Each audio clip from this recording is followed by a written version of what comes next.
আমি যখন মায়ের কাছে কিছু চাই, ও মামা কি হয়েছে? কালকে তো আমার জন্মদিন, আমাকে 500 টাকা দেবে মা? 500 টাকা? কেন, তুই 500 টাকা দিয়ে কি করবি? বন্ধুদেরকে খাওয়াবো।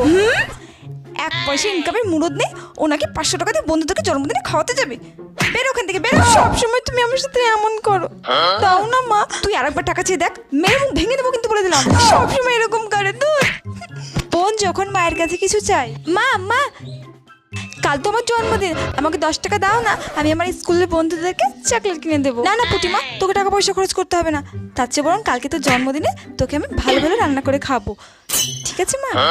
আমার সব বন্ধুরা জন্মদিনে আমাদের সবাইকে চকলেট কিনে দেয়, তুমি আমাকে দেবে না? আরে চুপ কর চুপ কর। ঠিক আছে, আমি কালকে তোর ব্যাগে এতগুলো চকলেট দিয়ে দেবো, তুই কালকে সবাইকে দিয়ে দিস, ঠিক আছে? ঠিক আছে, আমি আমার বন্ধুদেরকে সবাইকে চকলেট খাবো। কি মজা! ঠিক আছে ঠিক আছে, খাইয়ে।